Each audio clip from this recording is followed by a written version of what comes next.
Welcome back, friends, to the second half of Economic Update. It is my pleasure, once again, to welcome to Economic Update Chris Hedges. He hardly needs much of an introduction.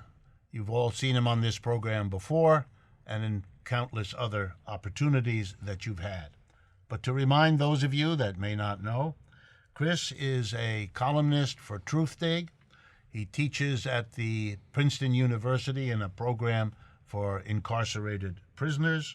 He's a Pulitzer Prize-winning journalist and a New York Times best-selling author.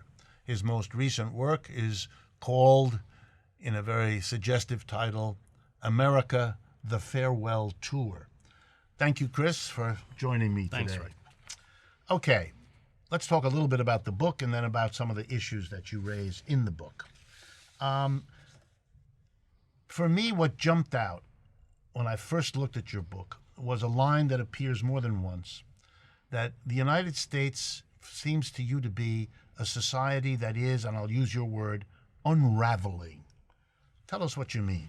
Well, I think all the warning signs of a decayed society are palpable. The destruction of the physical infrastructure, the capture of power by an oligarchic elite, which has destroyed democratic institutions, a final military fiasco which characterizes late empire, as it did with the ancient Greeks when they invaded Sicily, or when the British invaded Egypt over the nationalization of the Suez Canal and had to retreat in humiliation. The economic mismanagement, which is pushing us closer and closer towards another economic crash, this time around without a plan B, since they can't lower interest rates anymore. They're going to fabricate out of electronic ether another $26 trillion. The loss of civil liberties, militarized police, 25% of the world's prison population, and that sense of stagnation, despair, hopelessness, what the sociologist Emil Durkheim calls anomie, which expresses itself in diseases of despair, self-destructive pathologies that are rippling across the American landscape, opioid addictions, gambling, suicides, sexual sadism, and hate groups. And as Durkheim points out, those who lust for the annihilation of others are driven by a yearning for self-annihilation. So that this book is really a look at those pathologies, because if we don't rebuild those social bonds, if we don't make it possible for people to engage in self-actualization, to reach their potential, their goals, their desires, even in a limited way, then with that economic collapse, these pathologies will burst forth in even more frightening configurations than they already have. And I look at Trump as a result, as the symptom of a diseased society, not the disease itself. And would you say, using the old psychological term, that there's a massive denial of everything you just said that goes with everything you just said? Yes. Because for me, as I look around the society and live here, there is a kind of bizarre almost level of the denial that any of these things add up to what you've just said. Well, because it's so bleak, and you add climate change on top of that, the fact that we have a window now of probably a decade at most to radically reconfigure our relationship with the ecosystem, which we're not doing. The reason climate scientists are so terrified of going above 2 degrees Celsius are feedback loops. And they know what feedback loops do because they've studied it on planets like Venus, which once had water and is now 800 degrees. At that point, you've lost the polar ice caps, the oceans acidify, sea level rises, crops die. Feedback loops essentially accelerate the deterioration in a way that there's nothing you can do. There's no control. And they've run mathematical studies which range between a 70% die-off of the human species and complete extinction, and yet we're not responding. We're mesmerized by the vaudevillian reality show which has replaced news, political discourse, and this is characteristic of a dying society. as it was, for instance, in ancient Rome or the end of the Austro-Hungarian Empire. I mean, there is a kind of just checking out, a kind of willful hedonism, an infantilism almost, an inability, because the problems are so massive, to even acknowledge that they exist. And I think Trump in some way exemplifies, even in his personal style, a kind of willful disregard, almost an enjoyable making fun of all of these problems, as dismissing them in this blithe way. In your book, you also talk about people escaping or trying to escape. What do you mean by that? What do you see as signs of an effort to escape the very situation? Even when you don't admit it, you still try to escape it. Well, half of this country now effectively lives in poverty. Social mobility for the working class is all but non-existent. All of the democratic institutions have been reconfigured to consolidate both the wealth and the power of the corporate elite at our expense.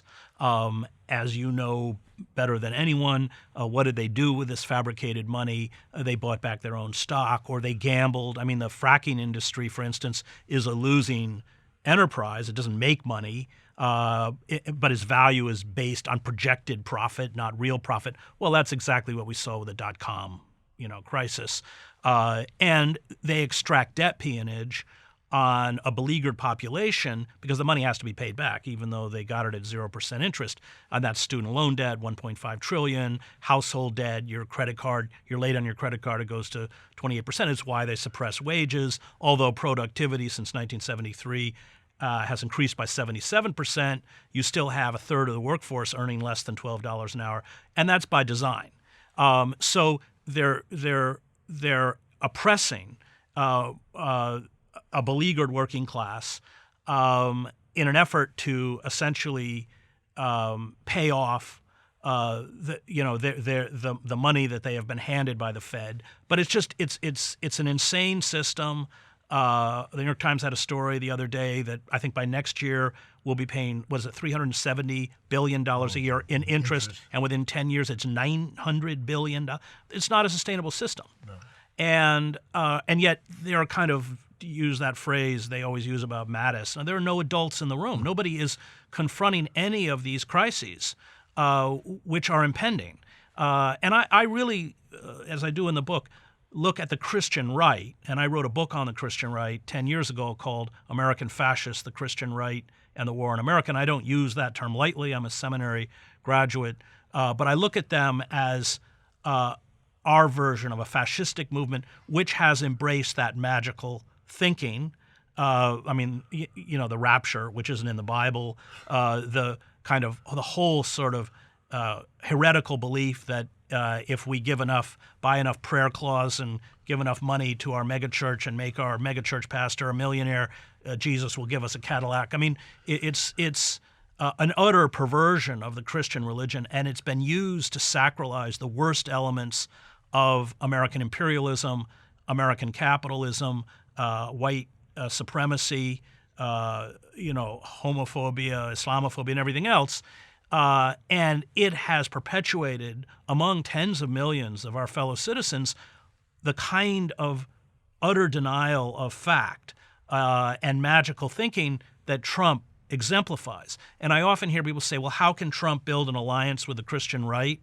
And having spent 2 years inside that machine, Trump embodies he has all of the characteristics that these narcissistic white male leaders of megachurches have, including preying on the despair quite effectively in the case of the megachurches of the congregants, in the case of his casinos, those who are in economic distress. And I would say the only difference, they're all con artists. The only difference is that, at least anecdotally from what I can tell, the sexual proclivities of the megachurch pastors is probably a little kinkier than Trump's. About hate, the hate groups. They're getting more and more numerous. Today's New York Times had another story about it, interwoven with the Republican Party increasingly, apparently. Where does that fit in, this proliferation? You mentioned it earlier, but this proliferation of groups that really want to use violence to enact a purifications ceremony of sorts here in the United States? Well, we should first be clear that that's always been within the DNA of American society, that Richard Slotkin calls regeneration through violence. So it's always been there. And white hate groups have always been there, going all the way back to the slave patrols and the Klan and the Baldwin Felts and the Pinkertons, and they've always been part of the DNA of American society. And in times of societal distress or eventually probably economic collapse, these hate groups will be unleashed. I mean, Trump is already inciting these groups towards violence rhetorically. He did during the campaign, too. And he's done since. But we live now in a period of relative stability. With that stability gone, then these groups will be, in essence, unleashed. They'll be given a kind of green light to attack the vulnerable. I mean, the whole idea that 11 or 12 million undocumented workers is responsible for the economic decline of the United States. You're already in crazy place. You're already in crazy land, right? Most of them are earning below them. It doesn't make any sense, but it works, as you know. And I saw it in Yugoslavia with the economic collapse of Yugoslavia, and then this rapacious and often buffoonish. Radovan Karadzic was every bit as buffoonish as Donald Trump.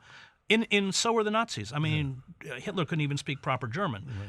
But these buffoons are dangerous. And they channel that rage, and it's a legitimate rage in terms of betrayal, towards the weak, towards the vulnerable. And these groups are at the forefront of that. And the state wants that rage and wants that energy to be directed away from where it should be directed, which is at the elite ruling class that has mismanaged and the system nation. That is decomposing on us.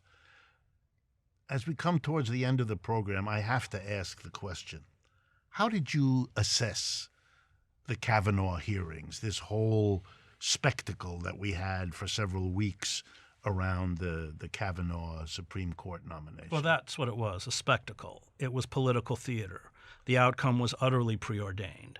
The fact that Susan Collins was, struggling over whether Kavanaugh would revoke Roe v. Wade is insane. The Christian right has made it very clear that this is their guy, and he's on the Supreme Court because he will revoke Roe v. Wade. He committed acts of perjury, aside from the fact that he's very likely a sexual predator, but none of it matters. So it was the farce of democratic process. Although Grassley, even ran roughshod over even the decorum and the rules in place in the Senate. And I think it was a kind of public window into the utter dysfunction of American democratic institutions and the fact that all we have left is the facade of democracy. We don't live in a democracy. There are no institutions left that can be called authentically democratic.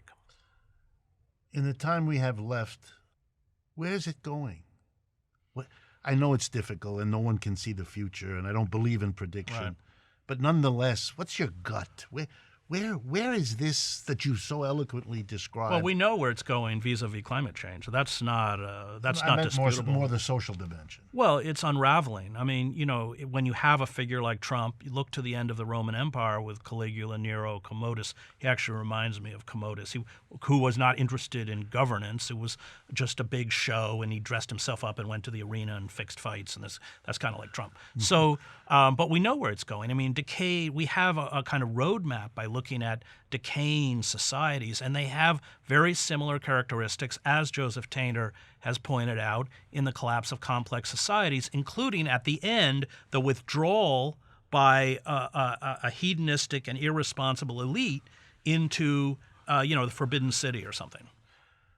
Sorry, we've come to the end. Thank you so much, Chris. Thank you all for watching. And remember, we will continue this conversation on Patreon. And if you're interested in following, please follow us on patreon.com/economic update. I look forward to speaking with you again next week.